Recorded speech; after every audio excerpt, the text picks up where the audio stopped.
Welcome to Escaping Purgatory, a podcast where we rewatch Supernatural, then talk it through in the hopes we can finally escape this show. Join us each week and leave comments on upcoming episodes, and together we can escape Supernatural Purgatory. Hi! Hello. I have a story to tell at the beginning of this episode. Tell the story, Amy. Take it away. It's a really boring story. It must have been 2014. I'm guessing the year here. I don't know if it was actually that year. And I was stood in line to meet Osric Chow at a Supernatural convention. And I was a nerd, so I had taken my bright pink Filofax. And he was extraordinarily nice and tried very hard to sign it. And he put on it for me AP, which means advanced placement. And I was like, yeah, we're both smart. And he was like, yeah. And that was my story. It links this episode, sort of. It does, because it's Osric and it's AP. Yeah. It makes sense. Or Kevin, I guess. He is actually such a nice guy. He's such a nice guy. If you have the opportunity to get his signature, just do it, just so you can go talk to him, because he is so nice to you. He's so nice. He asked me about why I was in North Carolina, and I was like, well, because I live here. And he's like, really? I'm like, yeah. Because obviously I don't sound like I'm from North Carolina. Yeah. So I was just like, he's like, that's so cool. And I was like, yeah, it's so cool. It was very awkward. I loved every moment of it, because awkward meets awkward is always a good time. I think that's it. It's like, I love that, because I do sometimes just like meeting actors who are like, oh yeah, they're just people. And then I know that sounds silly. Be like, yeah, it's nice. Yeah, their face isn't the size of a TV screen. And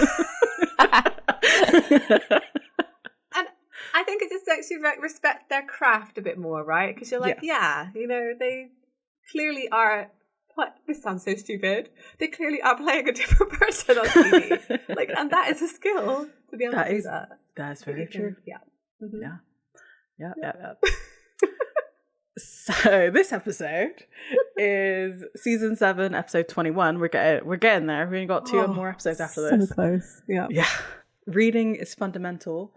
Written by your boy Ben Edlund. Also directed by your boy Ben Edlund. And which, you could tell, it's so you good. Could tell. It was very good. I was trying to think. So the last episode that he did was I can't think of the name of the episode. Oh. It was the one with the human serial killer man. Oh one. Yeah. Oh no, I don't remember. Yes. Yeah. And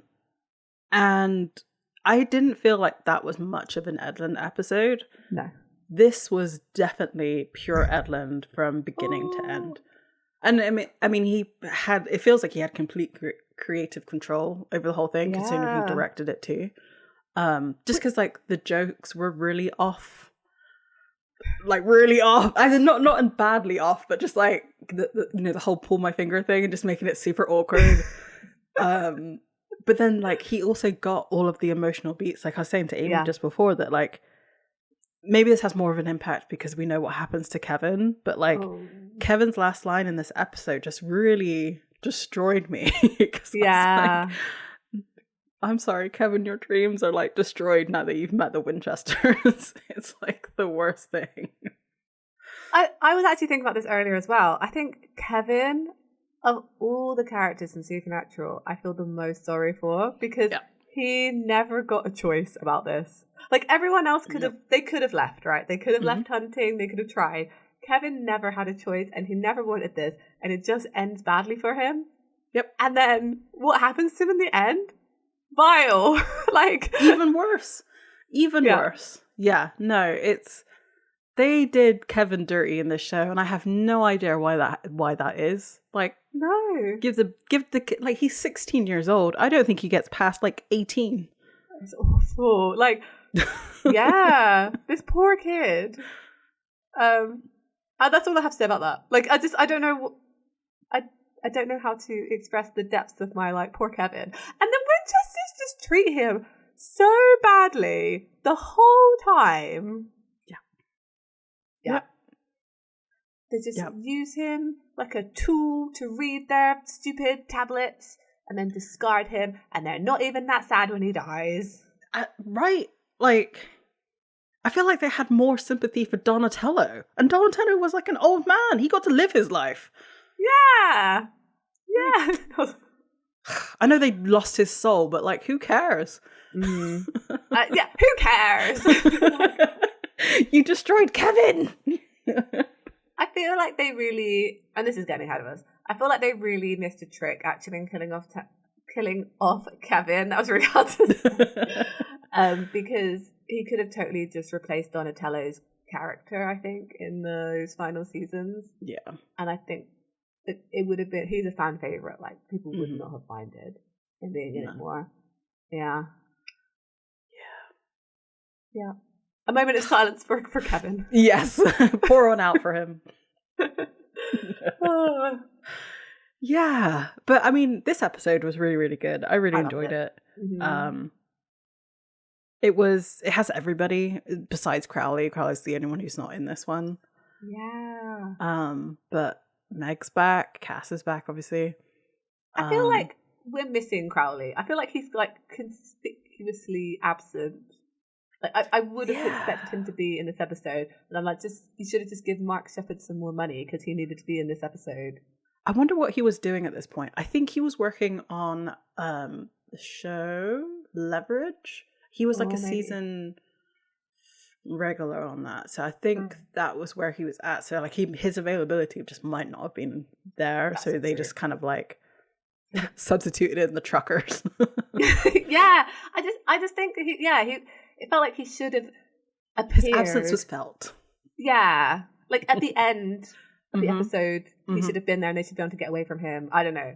I felt he should have been in the hospital, or like he saves Kevin. Yeah, but also, like, I guess the point is that Meg kills those guys to stop Crowley from finding out about him, so it wouldn't make sense for him to be there. I'm like, okay, fine. I really miss Mark Sheppard. I saw him recently at a convention, and I like, until I saw him, I was like, oh yeah, that's right. You're amazing. I know he's only been in like 2 episodes this season. Like he's definitely, and like I guess we were spoiled for choice, not spoiled for choice, but like we were spoiled with the later seasons up until he leaves again. Yeah. But Meg says a line in this episode that was so poignant of like, Crowley is always the problem, and truly he is. So yeah, when she said that, I was like, yeah, but like he's not right now, because he's not right here right now. Right. So he'll probably be in the next few episodes, I'm sure. I'm very excited for season 8. I'm very excited for season 8. Yeah. I keep saying it. I'm more and more excited the closer we get. So I mean, just 2 more episodes, and probably like 1 and a bit. Well, actually, no, we don't. Yeah, 2 more episodes, because I think we won't see Purgatory until season 8. Dirty Dean. Dirty Dean. Grimy. But let's do this episode, and then we got 2 more episodes to go, and then we can do season 8. And like, I don't know, maybe let's just call Mark Sheppard again to be on the like. I'm joking. Like, as if I wish I could, because I know it's his favorite season 2, and I'd love to know what his favorite episode is. Probably the last episode of season 8, I think. Honestly, we could probably just ask him at a con and just. I'll just ask him, get him to give an answer, and then I'll pretend to be him, and I'll do this voice. That's really bad. I can't do gruff. Like, no, I don't do gruff. It sounds painful. Yeah. All right, I know we said this like 3 times now, but let's get into the episode. We are procrastinating so hard. Let's do it. Yeah. So we have the recap, and it's quite a bit of born again identity with Sam and Lucifer, and how Meg and Cass come back into the picture. Cass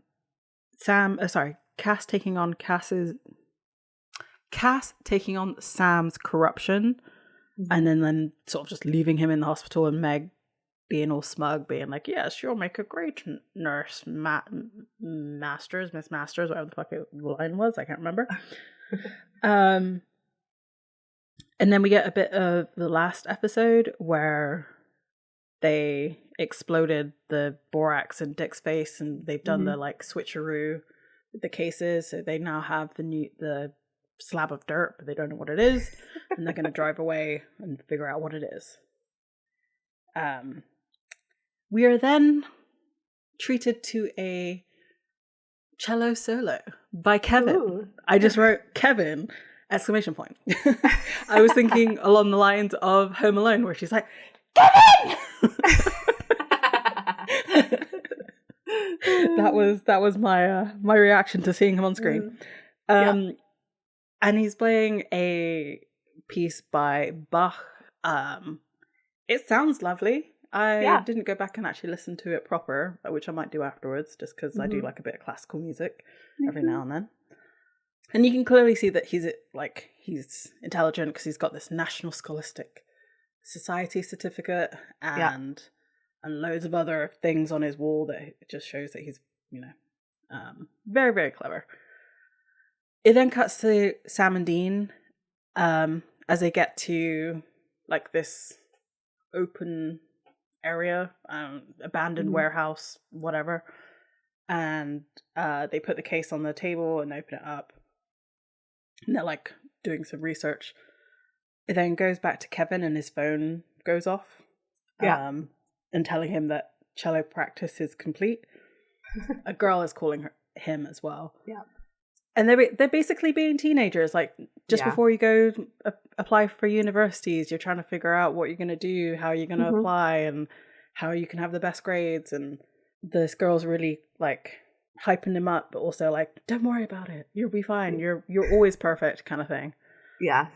She then asks what he's going to write the essay about, and like you see his screen and it's just blank, because he's like, I have absolutely nothing to say.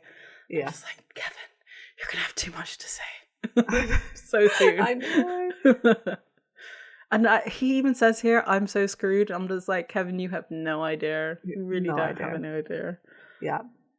So we cut back to the warehouse, and Sam is unveiling the piece of clay. Like, they're talking about what possibly could be in it, and they've got like a mallet and a hammer, and they're about to chisel it inside. Dean hits it once, and there's like a thunderbolt. This is so corny. I loved it so much. This is totally Edlund, right? Yeah, it's so Edlund. It's just B-movie hilarity. I loved it. Yeah. But I hate this moment for what it represents as well. Like, there's total disregard for, like, there is a warning that is happening right now. Do not do this, but they're going to do it anyway because they're the Winchesters and they have to do whatever they can to get what they want. It's so completely in character of like, oh yeah, something bad's going to happen if we keep doing this. Let's keep doing it anyway. Exactly.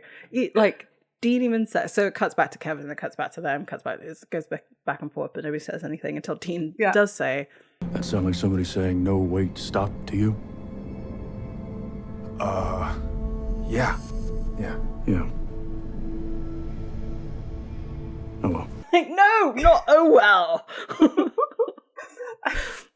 I feel like we also need to appreciate that Sam put on that, like, those tiny pair of safety glasses, like the tiniest pair of safety glasses I've ever seen in my whole life. That's not going to protect you, Sam. I don't know why that was so funny to me that they just like stopped for a minute to put on safety glasses. It was so, they just never do that. I don't know, it was just so funny. You're right. I'm thinking back to the episode with the dragon lady. Yeah. Where he just like explodes the rock with dynamite, but no safety gear in sight. No, it was that Sam wasn't there, so we know the safety glasses were Sam's idea. It was like, this no, is also true. Yeah, I might get dust in my eye. Why they didn't, like, it's clay. Why didn't they just get it wet and like Annabelle. They're hitting it with just a mallet too. Like, where's the tool? You know, the sharp. What's it even called? The thing that you hit with a mallet. A chisel. Yeah. They do have one. They had a chisel. Oh, okay, fine. I take it back. I take everything back. They're smarter than me. At least I think they had a chisel. I actually don't recall right now, but I'm fairly sure they had a chisel. Oh no, maybe not, because it's saying, I don't know, whatever. You imagine that they did. Like, I can see it in my head, but I can also see Sam just hitting with a mallet. So I don't know which one is real anymore. And I love that they use like the stock footage of like clouds gathering to create a storm. Bad. Then to your mind, like, let me in. I want to know. So essentially this carries on happening, and then Kevin is overtaken by some light and is like elevated off the ground, and he's like eyes is closed and he's shaking and stuff like that. We see some kind of like writing in his eyes, and his eyes are like glowing a kind of golden color. Oh yeah, it's kind of cool, that. Yeah. And then like he just drops to the floor and it goes to the title card. It's nuts. This whole sequence, I was just like, this is the doom of Kevin. Yeah, that's it, man. Your life's over. It happened. Yeah. It's all the Winchesters' fault. Like, they never really tie it that they caused this either, you know? Well, the thing is, Kevin mentions this, and Dean's response is like, it sucks being chosen, as if like it's out of their control that this happened. Yeah. But it's really not. they opened the tablet. I mean, I guess it's going to happen with the Leviathan. Well, or was it? I think they were just like finding it so they could hide it kind of situation. I don't know. That's a good question. Would they know? They wouldn't know what's on it though, because it was God telling Metatron what is what. I think it probably gets mentioned. So I think they would have, but like, I don't know. There was something about it that was just like, yes, you can. Yeah, Dean, you can relate, but also you had a different. I mean, Dean's life sucks. We understand that. Yeah, but he's also adapted to his life sucking. And ultimately, let's not remember, Dean had a choice to say yes to Michael or not, and he said no. Mm-hmm. But he had a choice. Kevin never has a choice in any of this. No. Do you think Chuck chose Kevin because Kevin can play an instrument and Chuck wanted to be able to play the guitar? Like, I wouldn't even be surprised at this point. It was that petty. That petty, yeah. Honestly. I don't know. Like, I feel so bad for Kevin. Yeah. I don't know. It's going to keep coming up. It's going to keep coming up. Every time we see Kevin, like, oh, in. Yeah, sweet baby. Because, like, who else? Like, here's also another problem I have with it. Not that long ago, a few episodes back, they were chastising that parent in that episode, whatever episode that was, about like bringing your kid into hunting. Well, what do you think is going to happen here? Like, they don't trust angels, so they would never act. I don't know. And I feel like they never like explore a way to make his life normal. You know, like, oh, maybe if we destroyed all the tablets, Kevin could go back to having a normal life. Like, they don't. They just use him to read the tablets and don't even ever try to, like, help him. And even when Metatron comes back, they don't do anything then to, like, get rid of... Because they... One thing I don't like about how they go forward with this, because obviously they bring in other tablets. They bring, like, angel and demon tablets. Mm-hmm. In this... Like, this time round, Kevin reads the whole thing and writes it all down. Yeah. But later on, it's like there's different interpretations of the tablet. So they keep bringing, like, they keep Donatello around to keep reading the tablet in different ways. Yeah. They definitely do change the lore on this, I'm very sure. I don't know, that really annoyed me. Yeah, no, I know why. I feel like it's... Part of me is like, because I think Kevin's just smarter than Donatello, like, you know, he's used to there is that too. And things. He's just better at reading the tablets, but yeah, they definitely do change the law on it. Yeah, I kind of don't like the tablet situation in Supernatural because I think it's too much of an easy out. Yeah, it's too but it is what it is. It's important for season 8, and that's all that matters. I think it would have been fine if it was just this one. Yes. Because the fact it's only, like, it's 3 beings, essentially, that get a tablet. Why not all the other alpha, like, vampires and all the other monsters? Like, it doesn't It doesn't make sense as to why there would be a demon tablet of all things. Yeah, because like the Leviathan tablet makes sense because it could be like God saying like, or Chuck saying, whoops, I created these and had looked away, but like in case they ever escape, like here's how you deal with them. Like, you know, it kind of thematically makes sense. Yeah. But yeah, the angel and the demon tablets are always like instruction manuals. But then that's also very Chuck. Yeah. Do you well, okay. Chuck is a writer, right? He found this device of doing a tablet and he was like, oh, let me just make 2 more. Yeah. Things always come in threes. It's like thematically things always comes in threes. So it makes sense. Yeah. I don't know. Well, I'm sure we'll discuss it at length when we've come across the angel and demon tablets too, because it is a bit... Because they had no other way of defeating the Leviathans until this came around, and it does seem a bit shoehorned in there. Like, how are we going to end this season? How are they going to defeat them when we've made them basically invincible? Yeah. But I'll give season 7 this. They have indicated that they were digging for something, so they knew that they were looking for something. It was just, I feel like, somewhat lazy writing to bring They should have been digging for like the big mother Leviathan. I want to see like a big Cthulhu situation. Like the Sarlacc pit in Star Wars. I wanted them to be like, into that. That would be pretty fun. Or like... There is actually like a world in the middle of the earth. Like we don't get that. We don't get that one. Yeah, let's go Hollow Earth theory with like that is so fun. I don't know. Yeah, they clearly had the plan for this to appear, so it's just like why? With anything with supernatural, like, but why though? Why did you make that choice? This is true. Yeah.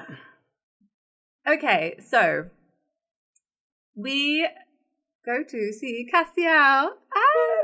Baby.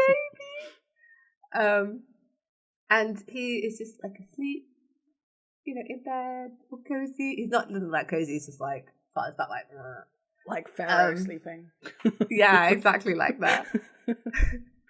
And then there's Meg like reading by his bedside, and she like looks up, and Cass is just sat up. It's so freaky. And he just like looks at her. So then we go and see some Leviathans. They're at a construction site for Geothrive, which I think was the advert we got last episode. Yeah, it was last episode. So it says planning your future with pride. And they're looking at some design plans. And I do like this bit. And this is I'm talking about putting lore into the episode, like not just putting it in your face. Because Edgar says, I don't know, I think the line might panic when they turn this corner and see the blade assembly up ahead. Like, they're clearly thinking about eating humans, designing like a slaughterhouse. A slaughterhouse, yeah. And Edgar's phone rings and it says Dick calling. And he says, strange, isn't it, that someone would choose to be named Dick? Yep, this is the moment that the joke that I've been waiting for all season. Is it? So he answers. And then we cut to Kevin. Yes. It's daytime now. And it's a call from his mother. So also, Linda Tran version 1. She gets replaced later on. When recast. She gets recast. Yeah, recast. Yep. So it's his mother saying, like, I know you're at school already and about to take the test. And, you know, I know all your hard work will net the results. And he's like, oh my gosh, because he's so late. He's like the latest he's ever been for anything in his life. It's like 22 minutes past 10. So his mother's like saying, you know, don't focus on perfect, you know, what Dr. Ender said. So Kevin's clearly in therapy for his perfectionism. Yes. Good mothering, good parenting. Yeah.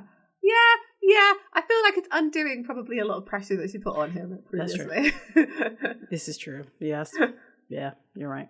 Yeah. And it's clearly not working because he sets alarms for how often, like, yeah, it's not working. Yeah. Because they showed his calendar also at the beginning and it's just like overlapping with like every single thing that he has to do that in like every single hour of every single day. It stressed me out so much looking at it. I was like, absolutely could not do that. No. I just don't have the motivation. No. Nope. So she's sort of basically saying that she's coming home, she's been somewhere, because she's saying her flight is getting in, which is why she's not there right now. Mm-hmm. We see again, like, Kevin's eyes flash with the, like, hieroglyphics. So, yeah, he's having a bad time already. The day is not starting well. No. And then we go to see Sam and Dean. This is seeing everybody. Mm-hmm. And again, Ben Edlund gets me. He just understands me, because there's like a reporter in the background of them waking up saying, "At a loss to explain the continent-wide storm system that appeared seemingly out of nowhere, blanketed a good part of the nation in a freak lightning display." Like, yes, consequences to their actions on a national scale. That's all I want to see. Yes, exactly. But they still don't give a damn. Yeah. Like, it's really funny though, because like the reporter on there is basically saying like he doesn't understand how this happened, and he's going, "Baffled? No, I'm not baffled. Frankly, I'm offended. This is not the way weather behaves." So there's like power outages and stuff. So like it's been a storm, like an actual storm has happened, and there's like storm consequences. As Dean's washing his face, like a metal cup moves, and it's like, Bobby, but like he's not appearing. Mm-hmm.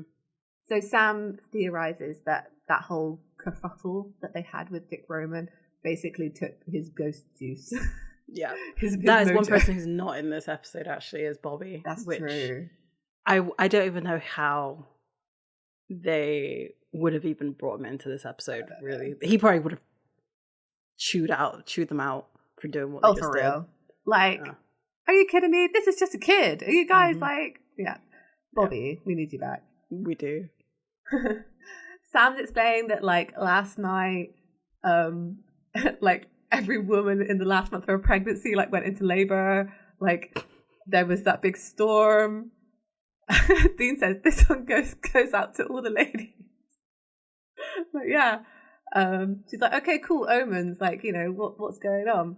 Mm-hmm. So Sam's looking at this tablet. Almost it's covered in like, it looks almost like cuneiform writing, you know, but it's nothing Sam's ever seen before. Yep. He just can't match anything that he's ever seen online, which is wild, right? And Dean says, okay, all right, Big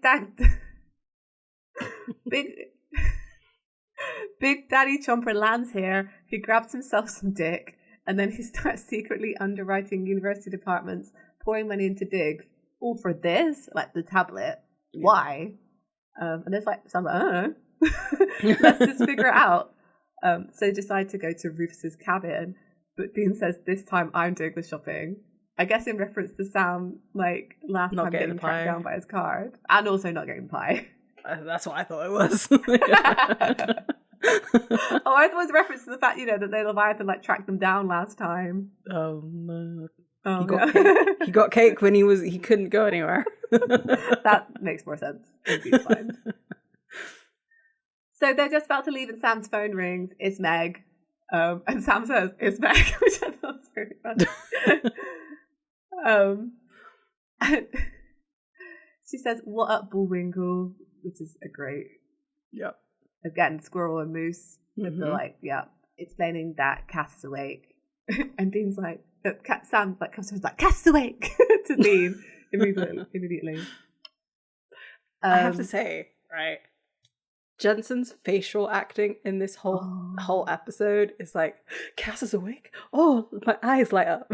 And then like when he meets him, he's like, oh, wait a minute. Yeah. The Destiel of this episode is... It's, I'm glad I've converted you. Like, yes. Yeah. I have a whole thing to say. Okay. I'm so glad. I know, like... I'm jumping the gun, but like I had to say it. It's fine. I absolutely got you. You're right though. Yeah, you should watch his face in this episode. Like every time Cass mentions, she's like, "Oh wait." His eyes lighting up and then dimming, and lighting up and then dimming, lighting exactly. up and then dimming. So she explains that he woke up last night. Sam's annoyed that she didn't ring sooner. And Meg's like, you know, I've been busy with Cass. He's a tad different from when he dozed off. And he's like, What do you mean different? Hey, Seacrest. Guess what? Not a nurse. Just playing one on TV. Such a good line. Yep. So she hangs up. And Sam's like, okay, cool. Let's go to Indiana then, I guess, to go see Cass. Mm-hmm. And they obviously make the link that 8 o'clock last night, when Cass woke up at the same time, all the other things happened when they opened the tablet. Blah, blah, blah, blah, blah. Yep. Oh, okay. So I didn't mention this, but he's in Michigan. Like, Kevin is in Michigan. Yes. And oh, no. This next bit, I'm just going to jump ahead a little bit just because I can't remember exactly what it is. Fine. They highlight a sign, and I was like, why are they highlighting a sign that he's going west? It's because... No, but he has to go east. He has to go east to get from Michigan to Indiana. What? I don't know geography enough to say whether you're right or wrong. Because they highlighted a sign, and I was like, why? Like, I don't care. But no, wait, because where are Sam and Dean? Well, they're heading to... Oh, that's true. Because he's not heading to Cass, he's heading to the tablet. And maybe they are west of Indiana. But then they both end up going towards... No, because they're heading towards Indiana, so wherever that is for them, Kevin has to go and... So he's playing like follow the leader. Okay, fine. If Kevin drives a car at 30 miles an hour from Michigan... I was always terrible at word math problems, so no. You were never terrible at maths. We were in a maths class together. I wasn't terrible at maths. I was terrible at the word, like when it was written out as a paragraph and then you have to figure out what the fuck it was asking. Luckily, and to all you people who might be studying maths, when you get good at maths, people stop asking those questions. Yeah, exactly. Yep. You get to like the top maths, you're like, it's just numbers now. Just numbers all the way. Numbers and symbols and letters. Yeah, I can deal with that. I can deal with those. Just don't give me a paragraph to decipher what you're asking me to figure out. Who cares if Leon has 40 watermelons? Why would I ever care? Yeah, I know. He has too many watermelons. Take them away. Abstract concepts only. Theoretical concepts only. Exactly. Oh, yes. Anyway, sorry. Carry on, please. Before I get more confused. More mathy. Yeah. So Kevin is driving. He is driving erratically. He must be at least 16 because he's driving, and that's when you can drive in America. Yes. It's older here. Only by 1 year, I guess. Still, the thought of 16-year-olds driving just terrifies me. I don't know why 17 is more acceptable.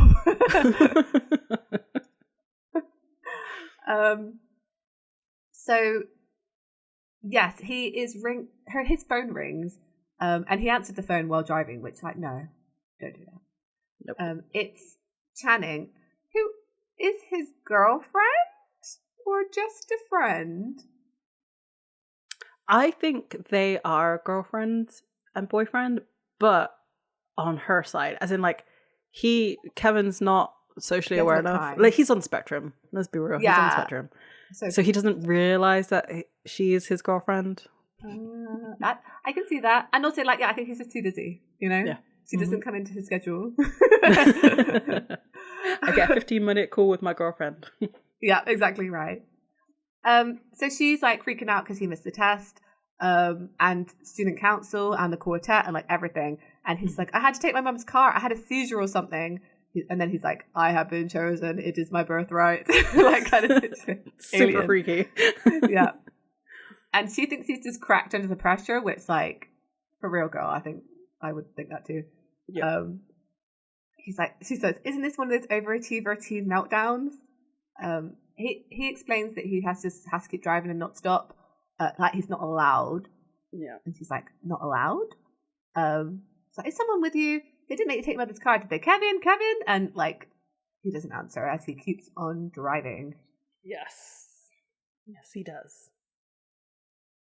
So we get to the hospital, and Cass is just sort of distantly looking out the window, and Sam and Dean are coming down the hallway, and Sam and Dean are sort of talking to each other, figuring out if who Cass is right now, because Dean has met Emmanuel, not knowing he was Cass, and now that he was taking on Sam's crap, who knows what he's going to look like now.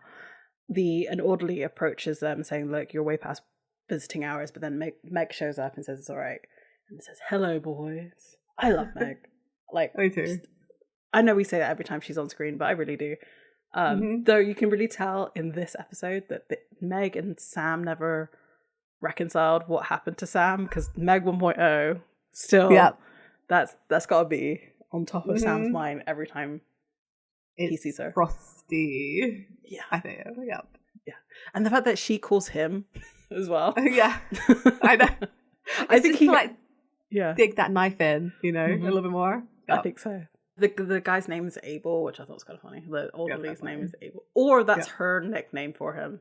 That could be also true. I like that more. Yeah. So Meg leads him to where Cass is, and Dean says, "Hey, Cass," and his face again completely lights up when he sees Cass there. His hair's a little rumpled and everything. Oh, lovely. Anyway, so Cass turns around. He says, "Hello, Dean, Sam," and you can tell something's not quite right because his voice isn't quite as like pitched. His facial features aren't so serious. Let's put it that way. Yeah. Sam, ever the polite person, he says, "Hey, Castiel."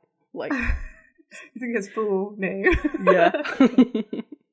And he's like, "Look at you walking and talking, and that's great, right?" And then Cass just sort of walks up to him, points his hand out, and with his finger, he says, "Pull my finger," and just silence. Nothing. And he's like, "What?" He says, "Pull my finger. Pull it." I do also love that the camera angle that they chose for this, because it's like just below like hip height, so it looks really weird to be like that with your finger out. Yeah, it's so good. There's a couple of choices with camera angles in this episode that got me really confused. With Hester, and I'll try to remember to mention that. Hester, super tall lady, by the way. Super tall lady. Yeah.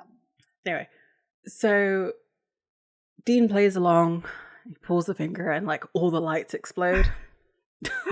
Yeah, it's a good joke. I think it's a good joke, Cass. I would have laughed, maybe. I don't know, light bulbs shattering would probably scare the crap out of me. That's so true, I would have jumped. To be fair, no one really flinches in that room. But the amount of times that stuff like that happens around them, I think they'd be jumping all the time. It's just like Meg's little like turning on of a lamp, like this has happened before. Yeah. Yep. Absolutely. Yeah. So they're trying to clear up everything that's happened. So Dean says, "Okay, hang on. Like, let us catch up to you for a sec." Sam asks, "So you're saying you remember who you are and what you are?" He says, "Yes, of course." And then, just completely off topic, obviously one very famous line. Yeah. He says, "Outside today, in the garden, I followed a honeybee. I saw the route of flowers. It's all right there, the whole plan. There's nothing to add." You might want to add a little Thorazine. Right? Yeah. Meg says he's been like the naked guy at a rave ever since he woke up. Totally useless. Like, honestly, yeah. True. I mean, would you not just blush if Cass turned to you and says, "Would you look at her, my caretaker, all of that thorny pain, so beautiful." My God. When he said that, I was like, well, he's clearly not just talking about Meg here. And I can totally see like a little love triangle going on between the three of them. But, like, just say it, the way he said it at the camera, I was like, it's like, ooh. Yeah. Let me pause and fan myself for a minute. Yeah. And Meg says, "We've been over this. I don't like poetry. Put up or shut up." Like, they found a closet at one point. Oh, I mean, look, as much as I do ship Dean and Cass, of course I do. Meg CL is my like secret love child. Yeah, ever since that one episode, I can't remember the episode name at the moment, but you know what I'm talking about. Pizza Man. Yeah. Oh yeah. Pizza Man. So Cass explains that like he heard a ping and it woke him up. Sam's like, "Well, it was at the same time that we opened this." And he's like, "Oh, of course. Now I understand."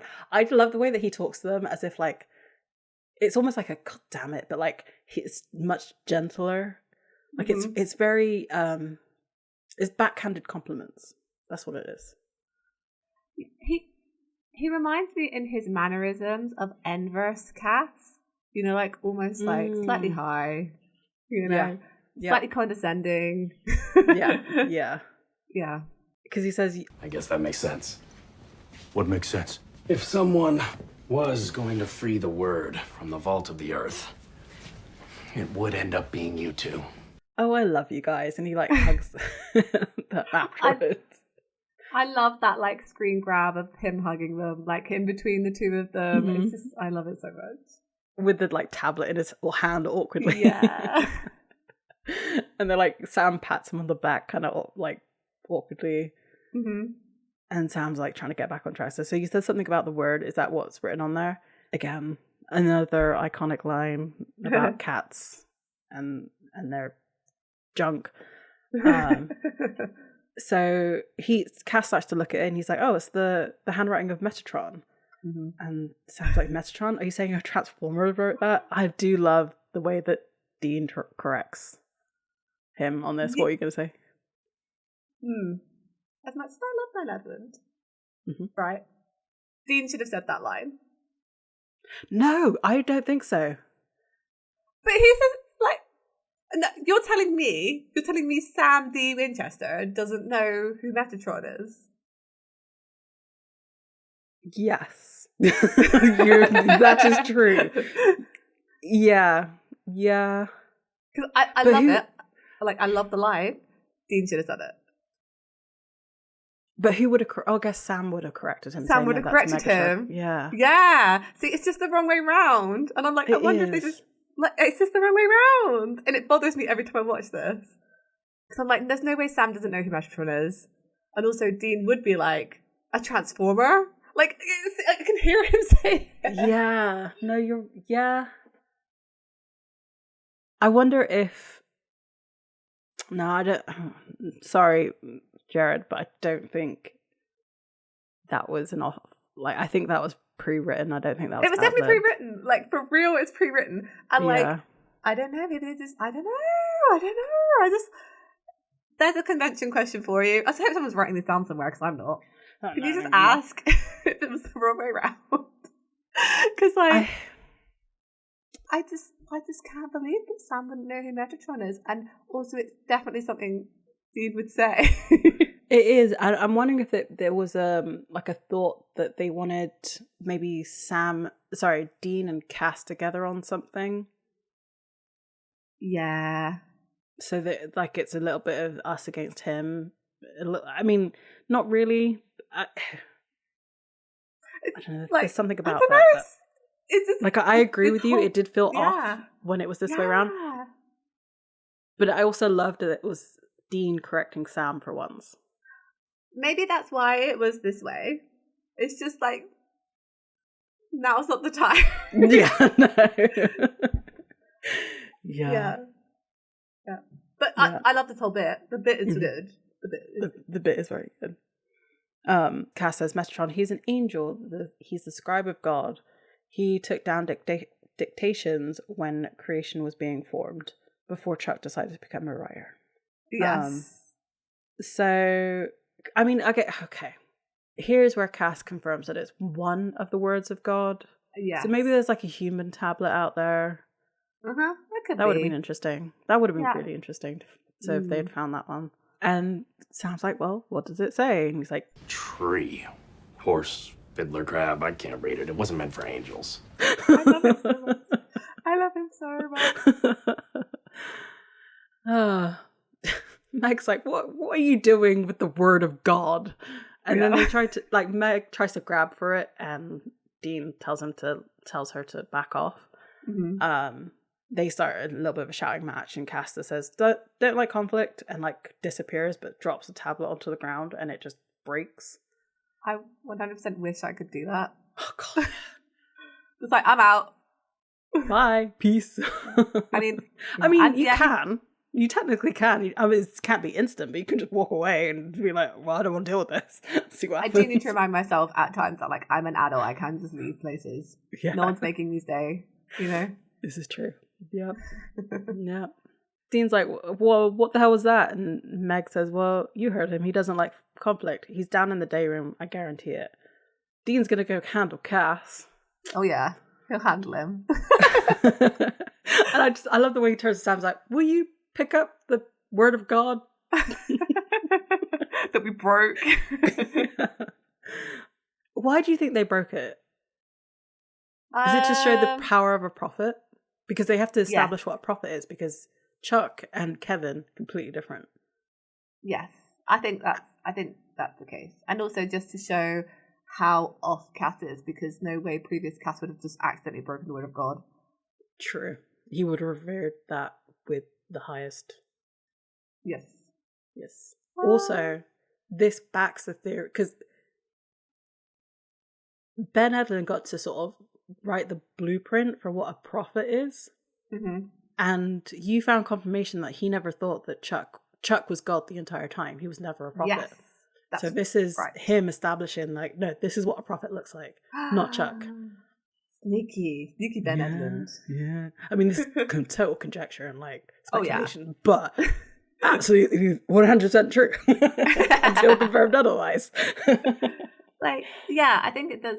I think it's good to define their difference to Chuck, because later on, like, the reveal makes so much more sense. Mm-hmm. And also, like, why did Chuck disappear at the end of season 5? Why Eric Kripke, if you thought that he wasn't going to be God?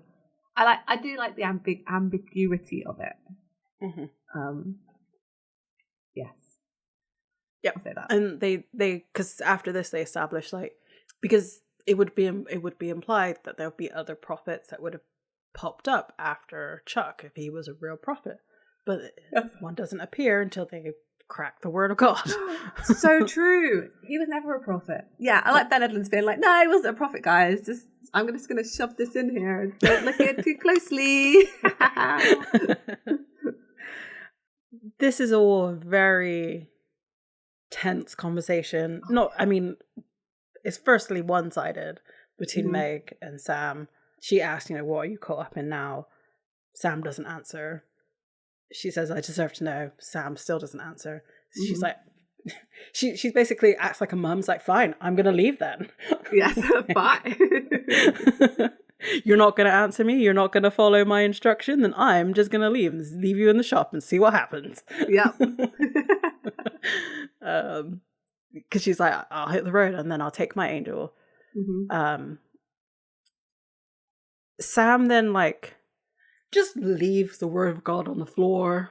Like, he's so and walks out out of the room to follow. Like, in this episode, like, what are you doing, Sam? Like, get ahead in the game, man. Maybe the idea of going back to this, like, hospital that he was housed in with Lucifer, like, torturing him kind of threw him off his game a little bit, but even still, I don't know. Get with it, Sam. Mm-hmm. Because he follows her out the room without the tablet. And asks what she's talking about. And Meg points out the obvious. It's like, well, Cas likes me more than he likes you guys. You heard him, like, all the stuff he was saying. Yeah. And the fact that she stayed and he owes him, like, she's going to manipulate him basically into following her. Mm-hmm. But Sam's also like, well, he owes us. It's like, I hate this. Stop fighting over Cas. Like, I don't know. He doesn't owe you guys anything. No, well, he's supposed to be your friend. He is supposed to be your friend, but he also did majorly mess up. So he does need to fix what he did. Mm-hmm. But at the same time, Meg's like, just be nicer to him, and maybe he'll like you too. Mm-hmm. And Sam asks what her plan is with an angel. And she's like, well, I'm just going to look out for myself and figure it out on the road. Mm-hmm. They then hear a noise back in Cas's room and they see that the tablet is gone. It then cuts to outside the hospital. I don't know, like, how Kevin got in and out, because it seems like he's up high and there's Bart, whatever, prophet magic. It's fine. And he's got that bag in his arms and he starts to run. We then cut to Dean and he's walking down the hallway towards Cas in the day room, and Cas has got his back to him and he's just looking at a table. And then we get the funniest thing ever. of Kevin running in zigzags to get away from Sam, and Sam unable. As massive as Sam is, he does not have the agility to go after tiny little Kevin. Yep. He's so fast. He's just so fast. Yep. It's not until Meg does a clothesline. Yep, basically. That stops him. And they ask who he is. He says, I'm Kevin Tran. I'm advanced placement. Please don't kill me. Oh. Sounds like, I'm not going to kill you. It's like, well, you're not saying that either. You were just a giant who was chasing him. Like, give him a moment. Sam tries to take the bag away from him and he can't do it. And he's like, I'm sorry. I don't know why, but I can't let go of this. It's so cute. So adorable. Yeah. I love Kevin. I'll forever love Kevin. I know. He looks so little as well compared to like them. Yeah. I was wondering, I looked up how old Osric is, because I thought he was around the same age. He kind of is. He's only like 5 years younger than Jared, so it's not like it's a huge difference. But when you put them side by side like that, obviously at that time they would look further in age. Yes, than they would necessarily now. But even so, Kevin looks really young. Yeah, they styled him as well, like his floppy hair, and he's wearing clothes that like look like slightly too big on him as well. Yeah, all those like kinds he'll of things. grow into them. Yeah, just make him look younger than he is. Mm-hmm. Oh, I love this scene so much. I love it so much. So we go to Dean and Cass in the day room, and Dean just like walks over, like kind of standoffishly, and it's like, you realise you broke God's word. And Cass just kind of looks away, and Dean gives in and like sits next to him. And Dean's like, it's the reason you're like this essentially is because of Sam's thing, right? Like, I'm guessing that's what broke your bank. And Cass says, well, it took everything to get me here. Ugh. Mm-hmm. And he's so evasive with Dean. Yes. It's almost like Cass wants to say some stuff, but he just like can't, because Dean's like, what are you talking about? And he even says like, I know you want different answers. He's like, no, I want you to button up your coat and help us take down the Leviathans. Do you remember what you did? And like, instead of saying anything, he holds up the like game sorry. But the way that he does it too is little face. Yeah, he knows he's not sorry though. Nope.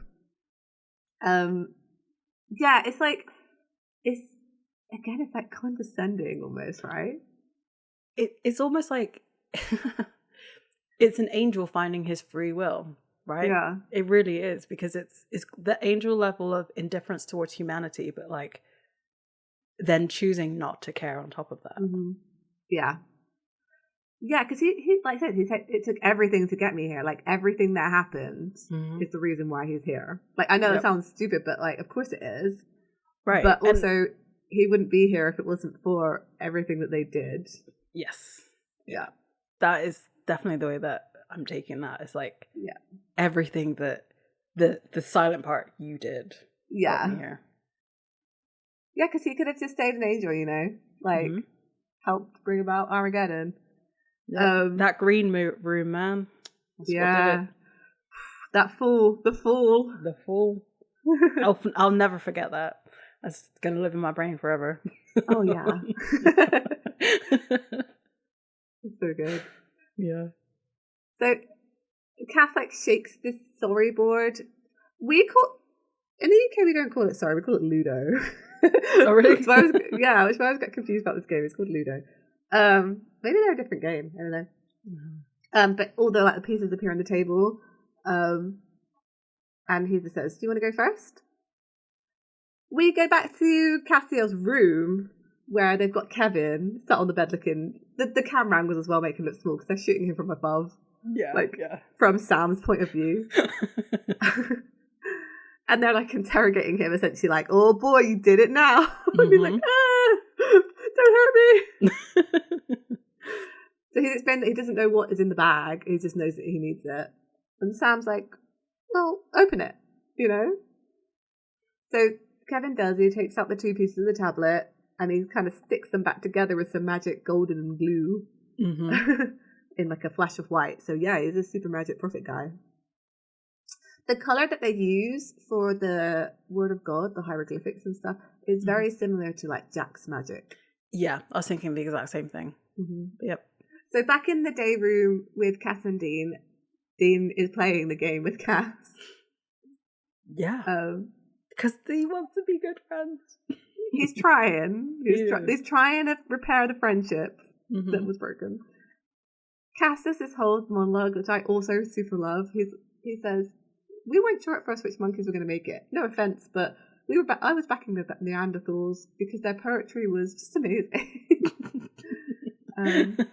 He's like, "It's in perfect tune with the spheres. In the end, it was you, the Homo sapiens sapiens. You guys ate the apple, invented pants." And Dean's trying to stay on topic. He's like, where can we find Metatron? Like, is he alive? And Cas just says, "I'm sorry, I think you have to go back to the start, like in the game." Yep. And they're still playing. Dean's getting more frustrated as he plays. He's like slamming down the pieces. And Dean's like, I think Metatron could stop a lot of bad, like, you understand that? And Cas just says, "We live in a sorry universe. It's engineered to create conflict. I mean, why should I prosper from your misfortune? But these are the rules. I didn't make them." He's trying to say, like, again, like all the things that have happened to them. He got powerful for a bit and then he lost it all. And I think he just wants out of the game. Yes. Yeah.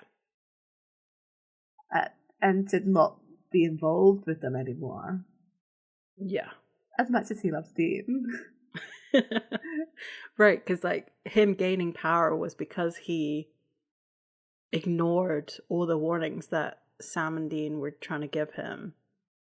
And like how much stress it was causing, like their misfortune. Yeah. And also, he kept trying to tell them about the war that was happening in heaven and how much it would affect them. And they didn't listen to him until it was too late. So it's their fault. I feel like they have a lot to repair. Both of them, for sure. Yeah. They both made huge mistakes. Huge.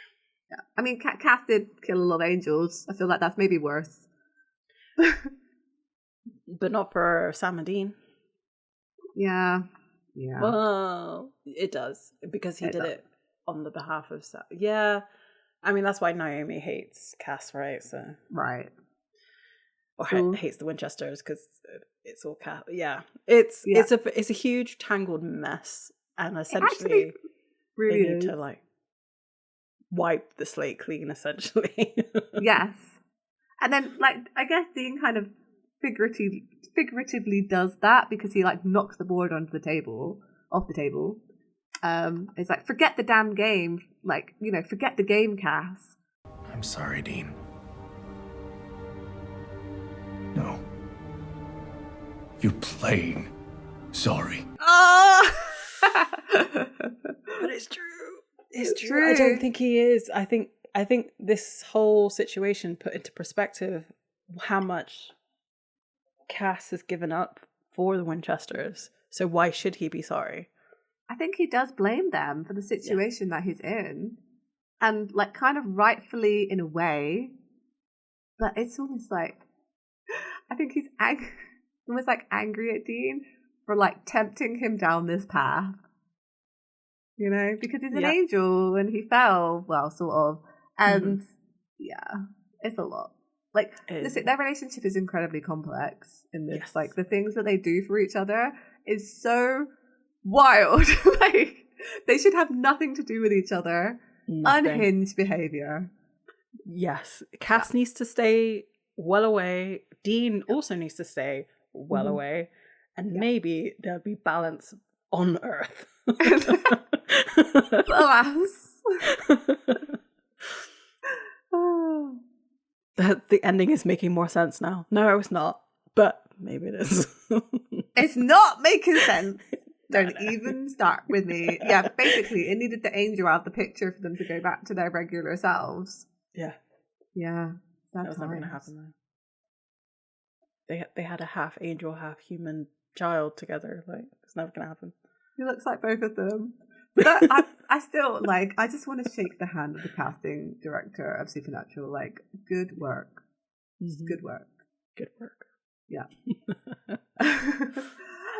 So we go back to Kevin. He's just holding the tablet like, he's explaining that it's writing. And Sam's like, yeah, of course. Like, you don't have to be a dick, Sam. Like, you don't have to. No. Kevin's like, what's Leviathan? And Sam's like, what? You can read it? There's Leviathan. They keep showing this like perspective of the tablet. This is like my regular vision without glasses on. Like, I don't know what to say. It's just like, what's my life? It's a little bit more shaky, I would hope. A little bit shaky. Yeah, I'm not that shaky. So it's explaining about Leviathan, how it came to be. God locked him up far away, right? Like in jail, because and he's like, they're real, aren't they? And Sam says, yeah, Kevin, they are, and they're here. Does it say how to kill them? Because it's kind of been a problem. And Kevin said, explaining that it's not like reading, like he struggles with it, like it's giving him a headache. Yeah. And then Meg's eyes turn black, and the lights go like, and she's like, Sam, something's up. Kevin looks at her and just like screams because her eyes. Kevin has black. all the appropriate reactions. Let's just be real. Yeah, he's so good. And Sam's like, "Hey, okay, it's all right, don't worry." And then like a woman appears in the doorway. Who is Hester? I'm just gonna say Hester because she's here. And she just goes, "Demon." There's like the sound, and another guy appears. Who's Ananias, another angel. I mean, the sound tells you they're angels, and also how they're dressed. They're in black suits, like angels. This is true. Hester like flicks Meg to the wall, and there's a kerfuffle happening. While this kerfuffle is happening, Dean and Cass are still in the day room. He just like, Cass kind of stops from where he's picking up the pieces of the game and like looks up like he can hear something, and he's like, what? And he says, Sam, he's talking to angels. Getting his ass beat. Hester says, a demon whore in a Winchester. Again. Ooh! Burn! Yes, Hester! Yeah. Sam kind of goes to protect Kevin, and she's like, get away from the prophet. And Kevin just goes, who, me? She's all angelly. She's like, soul keepeth the word. We are here to take you.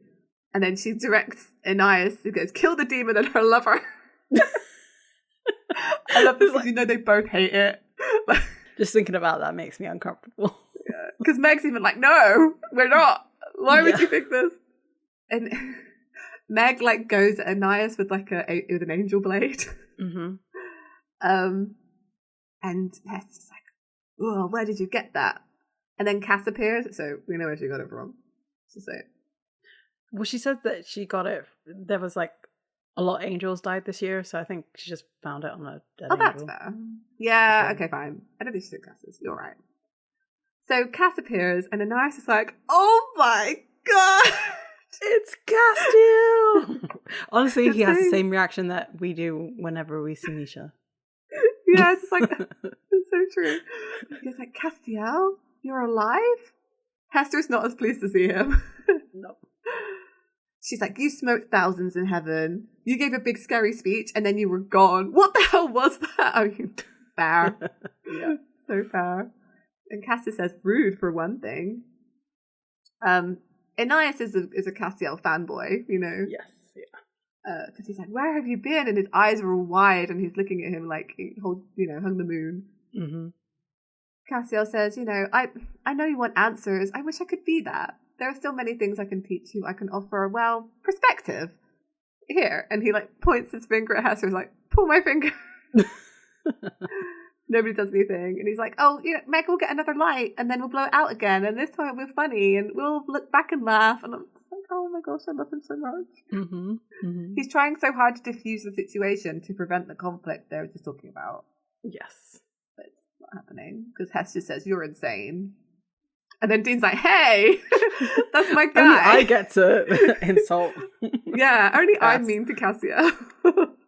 And he just says, heads up, sunshine. And then he's drawn a Angel banishing Sigil. And as I saw him slam his hand, I shouted at the screen, but won't that banish Cass too? And then it does. Yeah, it did. So he's like, okay, Angel's blown back to their corners. We got 3-4 hours tops. And then Sam looks at Meg and her angel blade. He's like, where did you get that? And she says, as you said, a lot of angels died this year. Kevin's just screaming. It's like, what's happening? And Dean says, what is that? Which is so rude. Yes. And Sam says, it's Kevin Tran. He's in advanced placement. Oh, I do love Kevin's like normal person reaction to things, because yes, imagine that happened to you. You would be just like, what is this? The first thing I would call you and be like, it's all real. It's all real. I'll be like, why did you tell me? We suffer together. Yes, this is a true. lot in life. Yeah. Yeah. So we're still in the hospital room. Yeah. And Kevin is trying to, grasp the situation. So he's like, these leviathans, these monsters are real, and angels with wings. And Sam's like, no wings, no anything. And Dean's like, yeah, no junkless. So Kevin, you can read the chicken scratch on the God Rock. Yeah. Great, I have a thing to say about this line.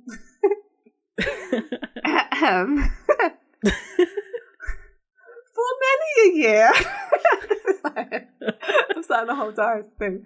For many a year, this line has been used to say that angels and supernatural do not have any kind of sexuality because Dean says they're junkless, right?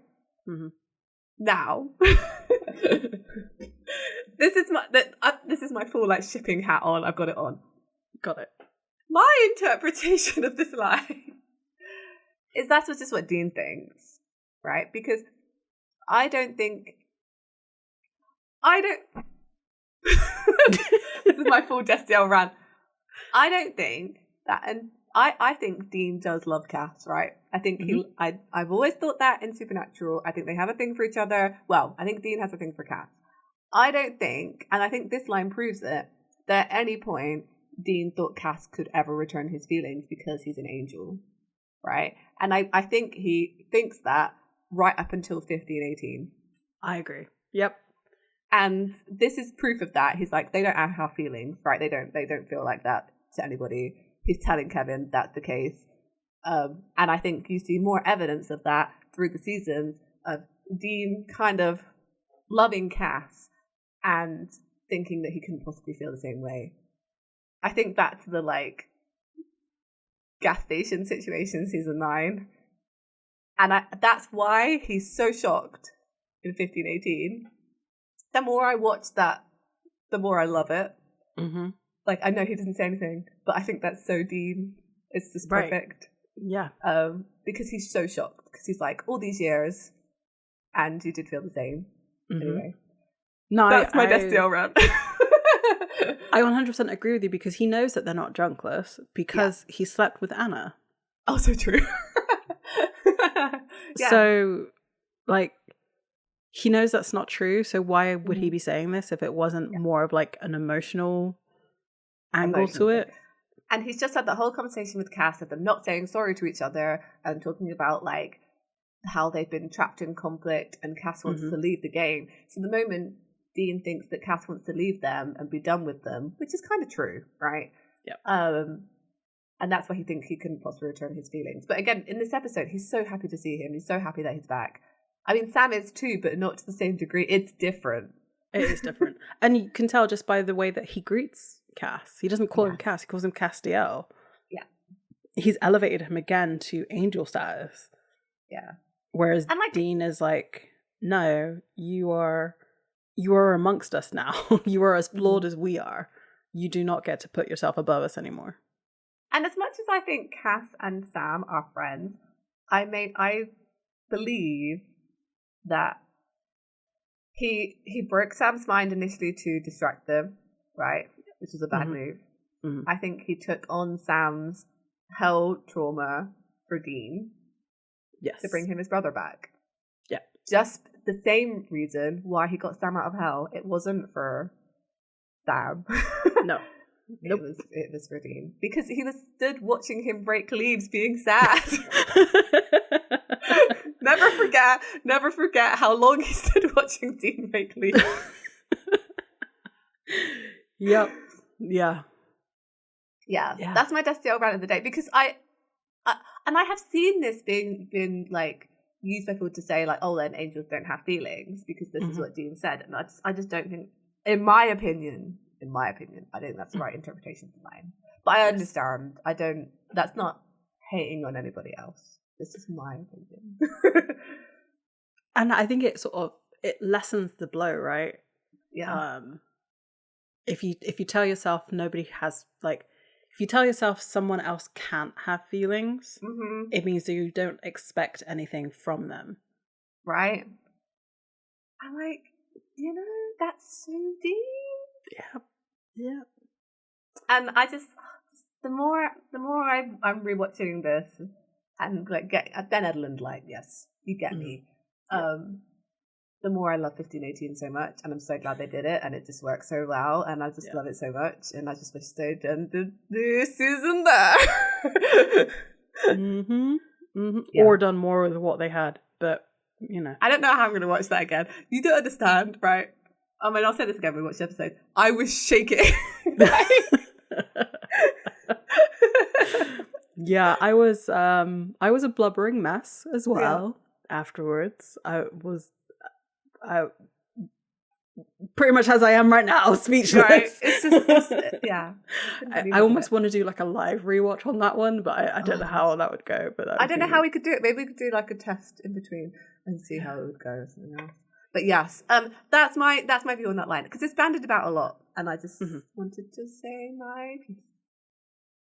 Fair, yeah. No, I can totally see that.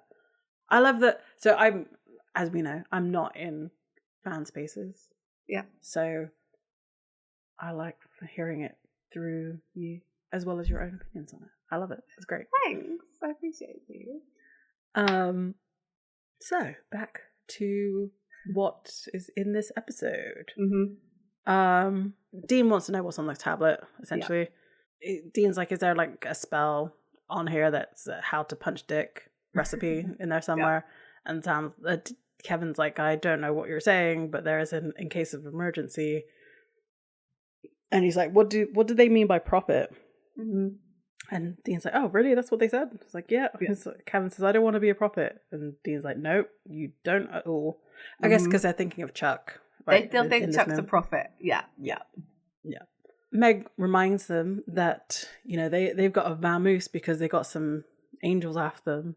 Yeah. And Dean's like, we? He's like, I'm on the angels radar now too. Like, you got to think there's safety in numbers. So they're going to go to Rufus's place. Yeah. So they're going along. They stop at like a gas station, and Kevin is asleep in the back. Aww. And Sam goes into the shop, gets some snacks. Dean is filling up the car. Meg's reading a magazine outside, stretching their legs, kind of thing. With Sam inside the shop, he hears a news reporting of Kevin's disappearance and that they have the federal investigation of FBI basically involved. And then we cut back to Meg, and she notices two people like looking over at her, and their eyes change, and it's demons. Yeah. And she like goes over to them. Well, we don't know that, but you can kind of guess that that's what she's going to go do. Yes. Sam comes out kind of ruffled because he's also trying to like not look suspicious. I guess they literally just went through this earlier this season too. Yeah. Like being outed. But they don't know, like Kevin's mum doesn't know who took them or took Kevin. So he tells Dean, so we got another wrinkle. It looks like Kevin's gone missing and it's gone federal. And he's like, where's Meg? And she like appears and she's also very flustered. She's like, I'm here. Yes. And he's like, great, so we're kidnappers now. Meg is like, this is the most ruffled I've ever seen Meg. Yeah. Ever. She's like, not if we shut up about it. Why would we kidnap? Like, it's just so like, let's go. Let's go. Like, what do you think happened with her and the truckers? Because do you think they actually fought? Because she No. sees them live. No. No, I think I don't know what she said to them actually, because I'm trying to think back to the conversation that she has with them. I feel like they maybe like roughed her up and she told them where the cabin was, and then she had second thoughts later, and that's why she went to go see them. I think she betrayed them to start with and then thought about it again. You think so? I don't know. Like, because I mean, seriously, like, I don't know what she did. Because they are the same truckers she sees later, right? Yeah. But she also knows that demons are predictable in the fact that they wouldn't tell. Like, maybe she told them something of like, hey, if you follow me. Does she actually walk towards them? Or does she just, at the same time Sam's coming out of the like gas station, does she immediately like, let's book it, let's go, and leaves? I don't know if she actually goes towards them. I think it's that. It could be that, yeah. Yeah. I think they both see something at the same time and get back to the car. Mm-hmm. Yeah. I I always assume she talked to them, but it doesn't make any sense that she would have done. Yeah. Okay. I mean, I guess it can be, hopefully it's clarified more when they appear later on in the episode. Yeah. So Kevin wakes up and looks over at Meg. He's like, oh God. He's like, he says, nothing, it's just my life, my future, my girl. So he does know he has a girlfriend. Yeah. My girlfriend, my mum's car. Like he's 16. I don't even know how he's processing any of this. I know. He's so yeah, Kevin. resilient. Yes. Meg's phone rings and it's Cass, and Dean again, super excited that it's Cass again. He's like, where is he? There's a little bit of miscommunication because she says to Dean to shut up and Cass thinks she's telling him to shut up. Anyway. Mm-hmm. Cass is in Perth in Australia and Meg just tells him, oh, there's a whole bit about unhappy dogs. Yes. But then eventually she tells him where they are and he materializes in the car in between Meg and Kevin. And Kevin's like, Meg introduces Castiel and he says, you're one of the angels, and like boops him on the nose. I love yeah. The way that he turns to Meg. Meg, are you hurt? Shut up. Yes. Oh, we ship it too. Yes. Good. Yes, we do. Yeah, it's like, are you okay? Your beautiful hair. It's not really a triangle, is it? It's more of like parallel lines. Yeah. Like going one way and one. Like, yeah. Because Dean and Meg never. No. I don't even see it. Can't imagine it. No. It's not even a good enemies to lovers, I don't think. No. I just can't see how they'd ever get past anything. Yeah. It's a love corner. That's what we always call it. Yeah. It's never a love triangle. It's always a love corner with someone backed into it. Yep. That's pretty hot. Anyway, Dean asks who the other angels were, and Cass says they were from his garrison. Yes. And that Hester has taken over, and that they were assigned to watch the Earth. Often it was boring. The wars were very boring. The sex, the repetition. Cass, your mind is as bad as ours right now. You've talked about cats. You've talked about I thought about sexual imagery. And he's like, I was their captain. Isn't that strange? Cass goes back onto the dogs, and they can only think in ovals. And Dean is not happy. He's like, don't make me pull this car over. So Cass sort of reassures them that they're not angry with them. It's just like following the rules. Yeah. If the word of God is revealed, a keeper of the word will awaken like this, and then he boops Kevin's nose again. Hot potato here, which is inappropriate, Cass. He is 16 years old. That is inappropriate. Yes. Just a cute potato, not a hot potato. A cute potato. I'm a cute potato. There's a cutie patootie.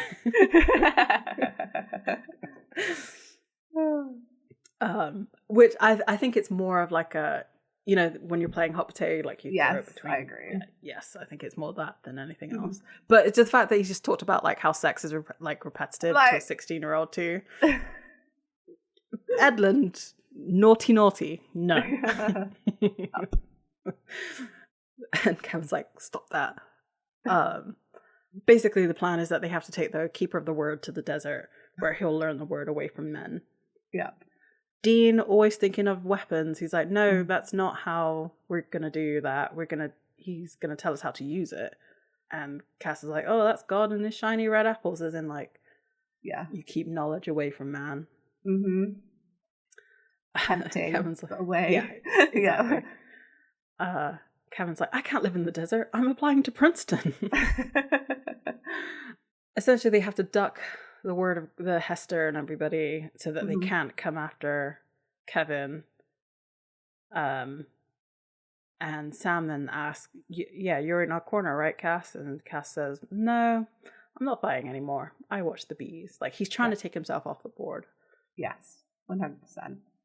But you're dealing with the Winchesters. They're never going to, if you're in a piece on the board, they're going to use you. Yeah.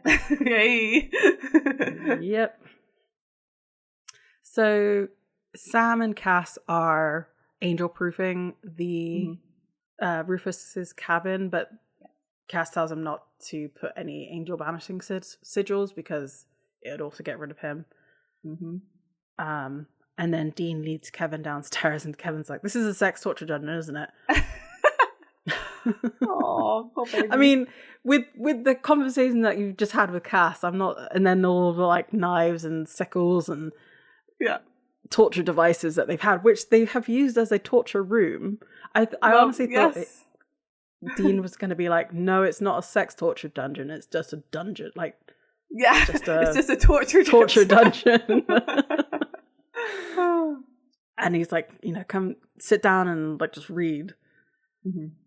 And then it cuts back to Cass and Sam, which it's troubling-ish that Dean and Cass are not friends, but they're in love with each other. Like, you should be in love with your best friend. I agree. Sometimes they don't feel like they... Yeah, sometimes it feels like they don't even like each other. Whereas Sam and Cass, like, in this conversation, you can see that Cass is, like, concerned about Sam because Sam is feeling guilty about what he's put onto Cass, which is, like, more friendly. Yeah, I agree. It's so weird, isn't it? Because, like, it's just different. Like, but Cass and Dean are absolutely in love with each other. They love the chaos of it all. Yeah, the chemistry is between them is wild. It's off the charts. Like, it's because they can't be in love. You know, it's like it's forbidden. Tragedy. Yeah, the whole tragedy of it. I think they kind of thrive off that. And I think that might be the only way Dean knows how to love people, through like the tragedy of it all, of like not being able to have them. And Cass feels the same because he's an angel, like he literally says it later on. I think you're right. They're in love with the chaos of their relationship. I think they become better friends later, actually. But then they fall out so easily. They fall out so easily. I mean, some relationships are just like that, though, aren't they? But they not healthy. I mean, ones. we've always known that Destiel is not healthy, as in like the love between the two of them, not the ship. The ship is fine as long as you don't take it too far. But anyway, is because like I said, this feels more establishing friendship in this moment between Cass and Sam than ever between Cass and Dean. Yeah, because Cass and Sam are friends. Like, they are so friends. Like, and even in later seasons, they are good friends. You know, they have a good respect for each other, healthy respect for each other. Yes, yeah, and I think it's because Sam has always had respect for angels, whereas Dean has not. He hates anything that's not human. Oh yeah. Another complex layer to that kerfuffle. Yeah. Even though it's Sam who ends up causing more damage. Anyway, whatever. It's fine. Right. It's fine. We've talked about it before. So Cass approaches Sam and says, You seem troubled. Of course, that's a primary aspect of your personality, so I sometimes ignore it. I did laugh out loud. I literally just went, ha! when this line came out was said, because honestly, yeah. Yep. And Sam, it says, it's like, I'm just wondering about you. And Cass catches on, so you're worried about the burden I lifted from you. And Sam says, oh, I think I was done for. Did you see Lucifer? And Cass says, I did at first, but that was a projection of yours. I think of it as sort of aftertaste. Now I see more, well, everything. Mm-hmm. Do you think this is the start of when he realizes he's in love with Dean? Because he starts to see, like, everything. I don't know, man. I can't pinpoint it. Because I thought he was, like, down bad for him, like, season 4, season 5. Mm-hmm. And then I think season 6, he was like, why? Why do I care so much about him? This is awful, right? Yeah. And then bad things happen because of that. And now I think he's looking at it from a different perspective of, like, I don't know. I don't think season... Hey, look. I don't think season 7 Cass is that into Dean. I think he's dealing with the weight of his mistakes for being real down bad in season 4 and season 5. Yeah. Yes. I mean, love is we've talked about this before, but love is so complex, right? So this is just falling out of love with Dean, and now he's potentially falling back in love as well. I think that happens in season 8. Yeah. Or maybe the end of this season. We'll see. I'm so excited. Yep. So he continues saying, it was funny. I thought I was done for too. And we see Meg leave the building. Mm-hmm. The weight of all my mistakes, all those lives and lost souls lost. I couldn't take it either. I was lost until I took on your pain. It's strange to think that helped. There is something in that. Like, for Cass, I think that the, like, pain of Sam's, like, hell trauma is, like, cathartic, because he knows he did bad and this is his punishment. And I think I think I've read something before that, like, people who get caught for, like, crimes are sometimes feel, like, relieved. Yeah. Like, oh yeah, I was finally caught and now too. I can do my punishment, and then it's, like, done and it's over, right? Mm-hmm. I think it's a similar thing here, that, like, this is his punishment, and this is him atoning for what he did. And he feels like he deserves it, whether that's right or wrong. Like, but for Cassie, I think that's why he's like, now I have clarity. And I think that's also in line with how Sam feels about his choices that he made, because he says something similar to Dean, that, like, you know, I don't feel so bad because I was in hell. Like, I don't need to feel bad for being soulless anymore. He's done his time, kind of thing. Yeah, exactly. So I think it's along the same lines, which would make sense because it's all in the same, like, forgiveness. Yeah, like the running from your mistakes is the hard part. That's the bit that makes you feel bad. But actually, once you, like, own up to them and take the consequences, that's not necessarily the easy part, but it's like, it's the end of it, you know? Like, he's got to get through it. Yeah. So Sam tries to give him a bit of an out here. Because he says, I know you never did anything but try to help. Yeah. Which is true-ish. True. I think it's true. But the way that he tried to help is the same way that the Winters just tried to help, and it never does. Yeah. But he learned from them. Yeah. Just to have a better example to follow. This is true. He goes on to say, I realize that, and I'm grateful. We're all grateful. And we're going to help you get better no matter what it takes. And Cass says, what do you mean by better? I really like that line, because he's so right. Like, he's fine now. You know, he seems healthy, although he's seeing the world in a different way. Like, what do they actually mean by better? I don't know. They want him to be the old way, the old Cass. Yeah. Sometimes you just can't go back, you know? No. And they force it, and you get the rest of the series. Yeah. He keeps trying and to all change, the mistakes. keep pulling him back. Yeah. Yep. So then it cuts to, and we don't get an answer to that, because it cuts to Dean and Kevin, and Dean is finally asleep. while Kevin is writing, but Kevin starts to have like a panic attack, rightly so, because he says, "This is all too much. What's happening to my life? I was just a kid from Michigan. I don't want to be a word keeper."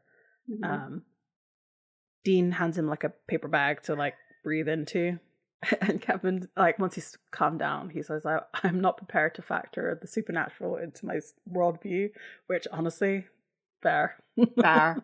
I like, he's so real for this. Yeah. Who would be? Who honestly would? Like, you look at what happened to Bobby when his world got turned upside down. He became a hermit. You look at Rufus, he was even worse. Like, the people that get exposed because of a traumatic thing, which is exactly what's happened to Kevin, you find a bottle and you sit at the bottom of it. I literally just like do not have the time to hunt vampires. You know, like, I have a busy life.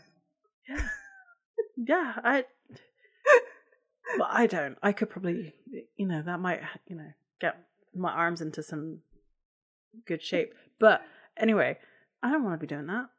I feel like Kevin, I feel like Kevin's literally talking about his like spreadsheet too. Like, where do I put this into this?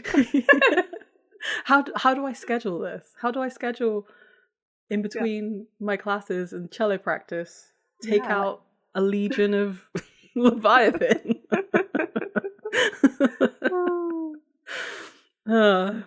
And so Dean goes on to say, "I don't know, man, but what can I say? You've been chosen and it sucks, believe me.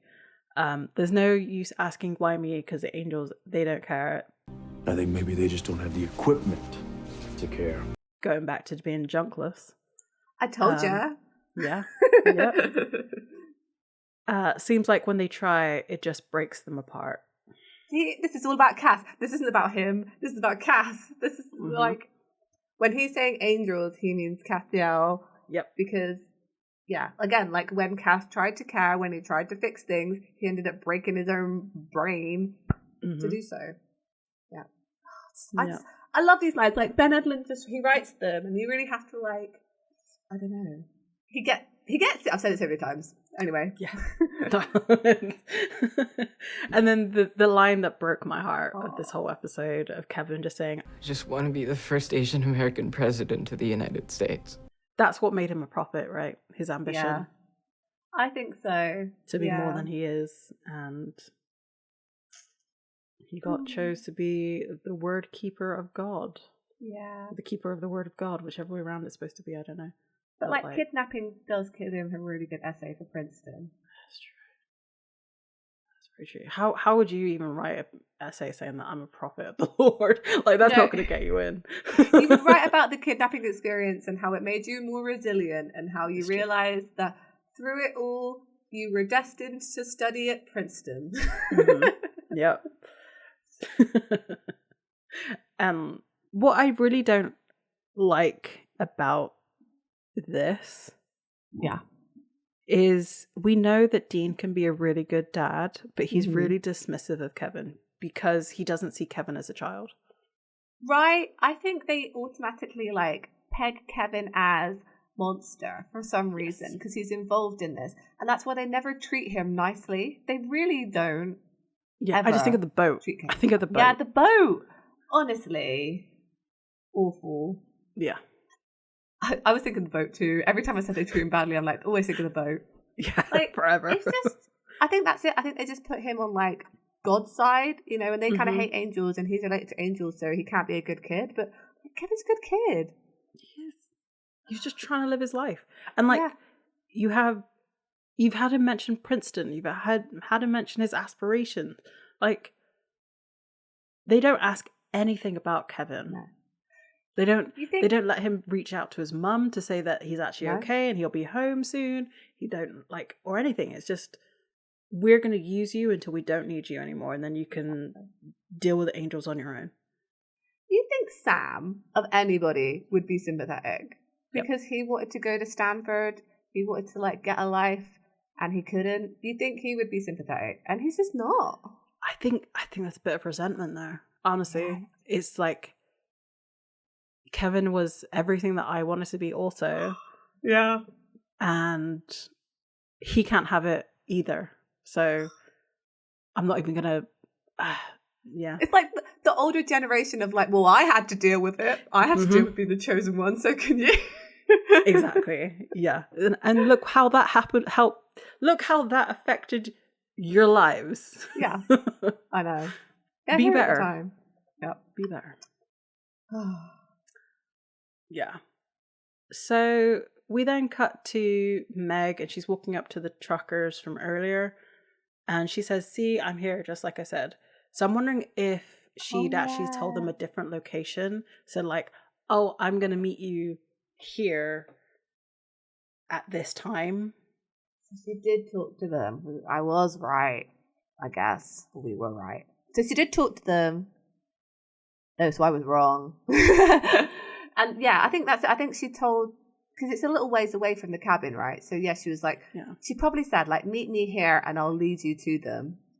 Knowing that she would betray them when they got to the meeting spot. I got it. I got you, Meg. I got your plan. One of the demons says, you better start talking and tell us why we're not just taking you to Crowley right away. And she says, well, I told you I've got something way better. You know how Crowley likes presents. I think it was never her intention to betray I think you're the right. Winchesters and Cass and everything, because she wants Cass on her side. So, and she knows that she has to be on the Winchester side for her to be on Cass's side. Yes. She was just luring them to a third location to murder them. Yeah. Yes. Yep. As the badass that she is, because she is a badass. But they don't really care about the Winchesters. She says that she has the angel that double-crossed him. I've got Castiel. And he's like, nah, Castiel is dead. And she's like, all right, you're not in the loop. Meg confirms that they haven't spoken to anybody else. Yes. And she's like, I love demons. And she stabs one of them with... So she does stab him with an angel knife. But I guess she has the other knife too, the demon-killing knife. I think she stole it. Yeah, maybe she's double wielding. I just didn't see it. Yeah. Because she kills both of the demons. She then goes back into the cabin but gets stopped by a devil's trap, and like there's the whole like turning on a light to see everybody in the room. Young lady, where have you been? Exactly. And Sam's like, didn't expect to see you back. And Dean's like, yeah, not without the king's army. And he sort of puts out his hand to say knife. Like, why would you steal the knife? You would know that nobody else would take it. Like, I know, right? It's anyway. just an extra weapon. This is great. She'll just try it. She'll just try it whenever. And one day they won't know she stole it. Yeah. Because it kills her, so she doesn't want anything that can kill her. She's looking out for number one. And she is number one. And she's like, typical. I save our bacon and you're sitting here waiting by a devil's trap. I just killed 2 of Crowley's men, and I could have gone the other way on that. So like she could have betrayed them. Cass is like, it's true. There's other blood on this blade.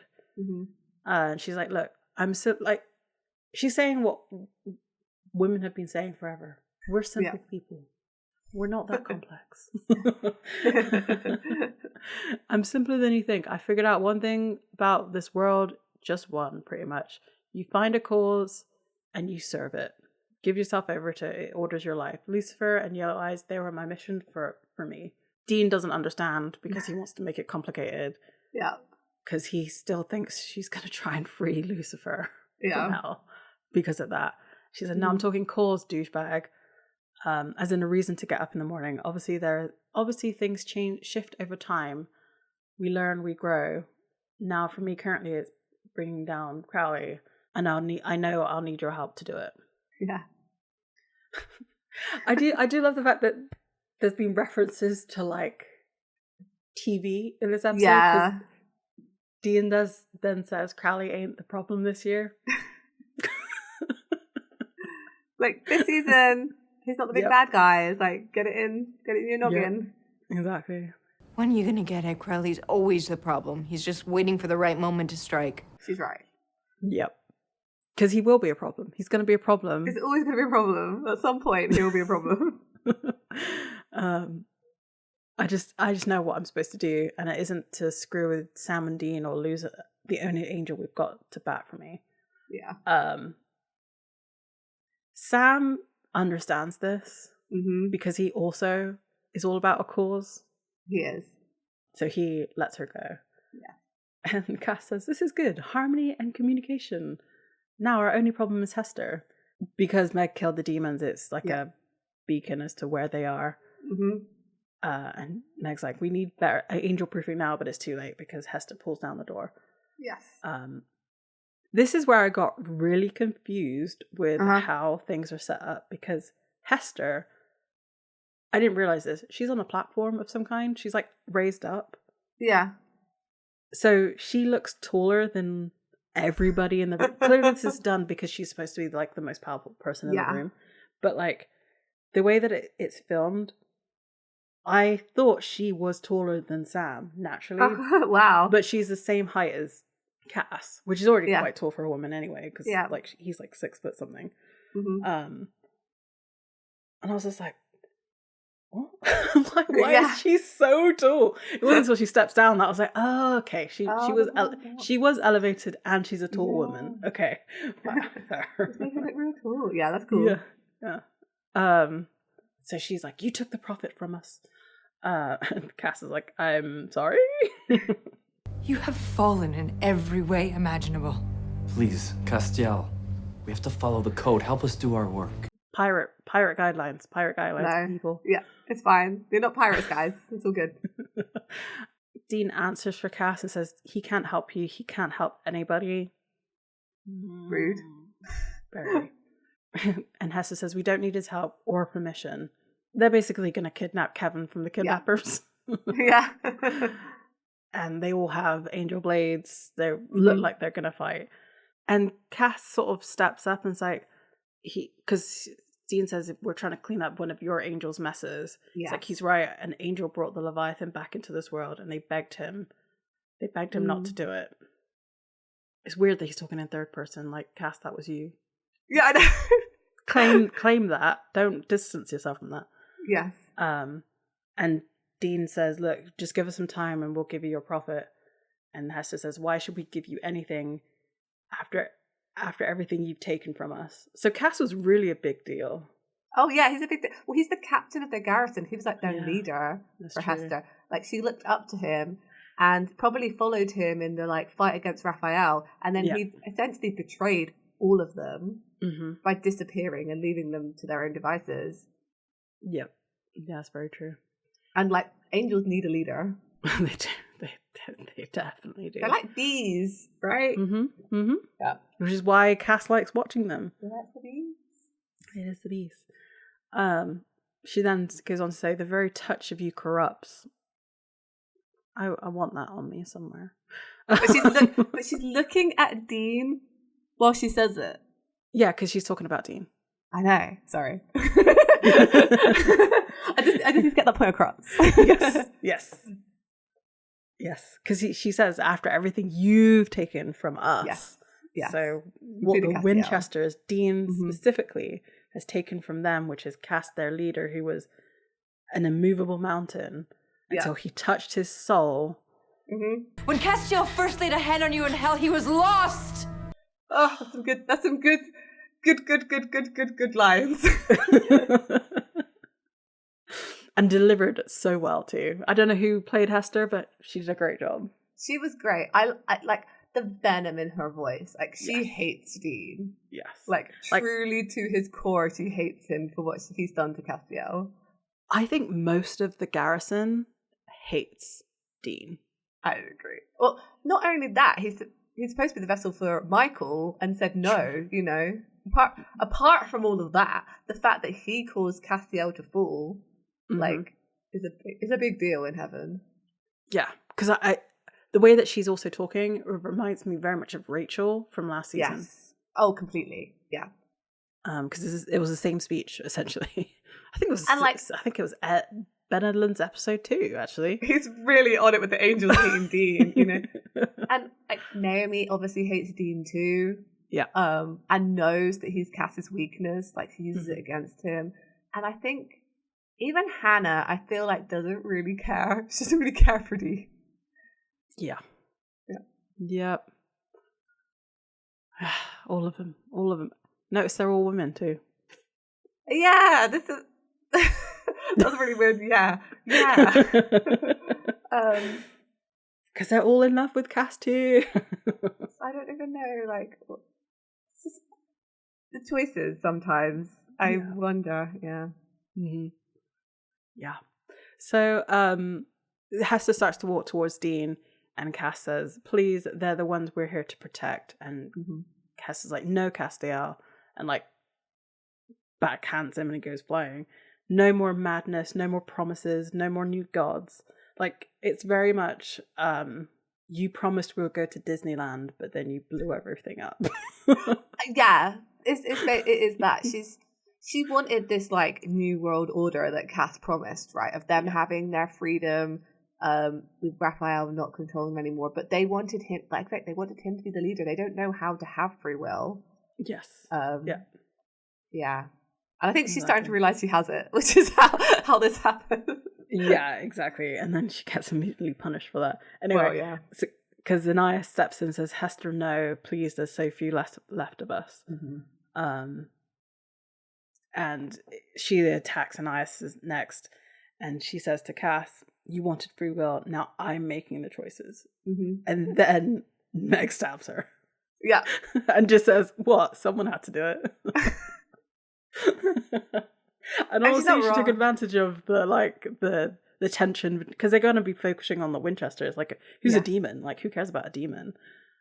Even though she's already shown that she brandishes an angel blade, you would think, anyway, it's okay. Yeah. But literally, it's because you get punished as an angel. You get punished for having free will unless you're Cas. Yeah, because he's God's favorite chew toy. Right. Exactly. Yeah. It's so true. Yeah, none of their angels successfully really gain free will. I don't feel. Interesting. But then Cas was broken. Like, Chuck tells him that later on. Like, he was, maybe that's why he gets away with it. Because he's somehow out of the plot, you know? Out of the plot, but not out of the game. Hey. Yeah. Okay, so yes, Anais is cool with that Hester's dead. He saw what happens when you choose not to do what you're supposed to do. Well, yeah, he's just head over heels for Cas, to be honest. Yeah, that's true. These are strange times. And Cas says, I think they've always been. And Anais sort of puts his hand on his arm and says, I wish you'd come with me. Well, with us, he says, because there's the other angel there, background angel. And Cas says, oh, well, I'm not in the garrison anymore, Anais, I'm sorry. Yes. So then Dean goes over to Sam and Kevin, and Kevin has finished translating the tablet. He has a little notebook. He's done it. And Sam does kind of make a reference how hard this was. Not a lot of people could have handled this. You doing all right there, chosen one? Yeah. He's not doing okay. No. Not even he's just pleased it's over. So Anais tells another angel to bring the keeper to his home. We can watch over him from there. Fine. So they go. They disappear. Yeah. And then Dean's like, I can't find Meg. Where is she? I mean, she killed an angel, so. And then she's just sort of like, yeah, peace. Seized it. Yep. So Cas like, well, she enjoys laying low. This is fine for her. Sam's reading a little notebook saying, Leviathan cannot be slain but by a bone of a righteous mortal washed in the 3 bloods of the fallen. It says we need to start with the blood of a fallen angel. I immediately thought, like, are they going to take out one of, like, Dean's bones? I can't remember how this goes. I don't think they do that. But he's the righteous man. They're going to take his righteous bone. I think they get like another religious man skeleton or something like that. Yeah. Anyway, so they look at Cas, and he holds out his hand, and there's a small vial with his blood, and he says, No, you know me. I'm always happy to bleed for the Winchesters. The resignation in his voice, in that he is stuck in this cycle with them, is just wild. Yep. And he hands over the blood to Dean, which is not symbolic of anything at all. None of it. No. So Dean asks what's he going to do, and he's just like, I don't know. Isn't that amazing? And he just disappears. Like, okay, have fun, Cas. Yep. Dean's like, well, let's get to work. And they do a little like bro slap. Mm-hmm. And we think that's the end of the episode, but it's not. It is not. We go back to Kevin Tran's house and we see his mother. And there's a detective there saying, you know, we can do everything. We're doing everything we can. And she's worried because like he might have had a seizure or a brain injury. And then suddenly the angels appear with Kevin. And so they have like a little reunion. They hug. Mm-hmm. And she asks the angels who they are. And Kevin says, you know, it's okay. They're keeping me back. They're safe. It's fine. And the detective says, I don't believe that's true. And he's just like slams his hand into the like heart of the background angels. Mm-hmm. And he says, rock beats scissor. And like, I can only describe it as like corruption, like spreads up, or like Leviathan goo spreads up the angel's face. And it comes out of his mouth. It's gross. I loved it. And he dies. The other angel there like tries to stop him, but like nothing happens. Mm-hmm. Like their smiting and stuff doesn't work. And the detective says Leviathan beats angel, and he does the same thing to the second angel. Yeah. Kevin and his mum are just like, what? In the background. Then the detective turns around and he turns into Edgar. Dun, dun, Edgar all along, and he just says, hello, Kevin. So they have him. This is further proof that Sam and Dean don't care about Kevin, because you didn't think for a second that Dick would be trying to find the thing that he's been searching for since the moment he got onto Earth. And like, you thought that angels would, like, you saw Cas struggling with them. True. And Cas is super, I know he had like a whole bunch of them, but like, mm-hmm. they should have just gone with plan A and taken him into the desert. I think, but if you remember, because they think that Chuck was a prophet, right? And when they tried to harm Chuck, like they got smoked by a big archangel. Of course, there's no archangels left anymore. Yes, that's what I was going to say. And I think Dean and Sam don't realize to what extent like heaven is like decimated. Mm-hmm. And so I think they really did think they were safe leaving Kevin with like 3 angels, effectively. Yeah. Because, you would hope that now. I don't know how. We don't know how much Leviathan know. Oh no, they would know a lot because they have Cas's knowledge, so they know how to completely guard themselves against angels to be hidden. Yeah. But it doesn't stop them, like, unless there's a counter spell. Mm-hmm. The Winchester, like, they know that the Winchester's going to do something. So essentially, what's going to happen is that they're going to get to the same spot because they're going to try and stop them.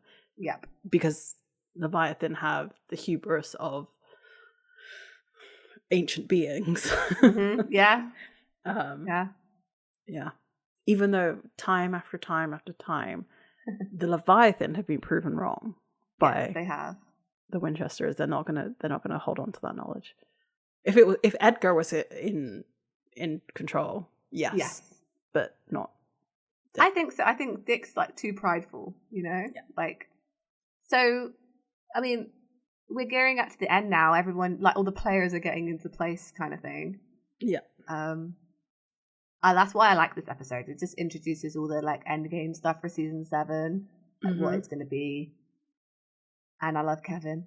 Like, it's just, and the interactions between Cas and everyone in this episode is, I'm so happy to see Cas back. Always happy to see Cas back. But I think this particular episode is super good for his little interactions that he has with people, to show how like the hell stuff like affected him and how it's made him rethink his life decision.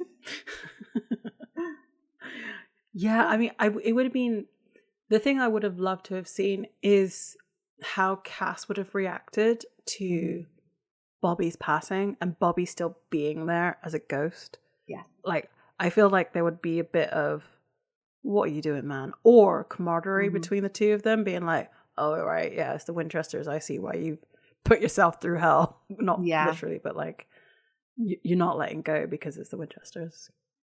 Yeah, I think we are missing some character interactions from this season. I don't know if that happens. I don't think so. I don't think so either. Cass is not in the next episode.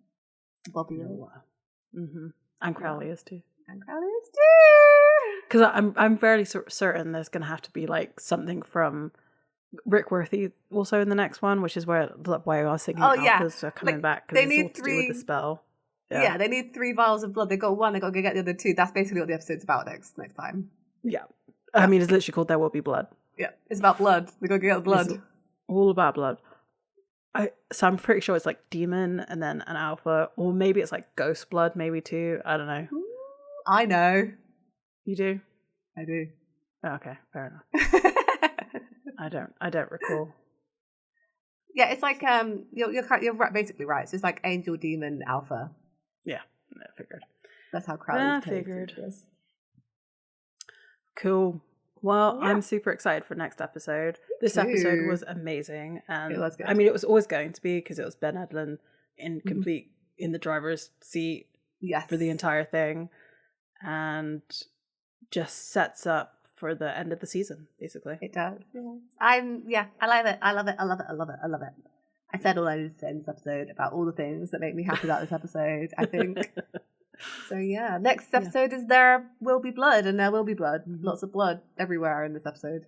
I'm looking forward to how we finish out this season and go into the next one. And it's funny because we get to watch these every week, but like, you guys have to wait.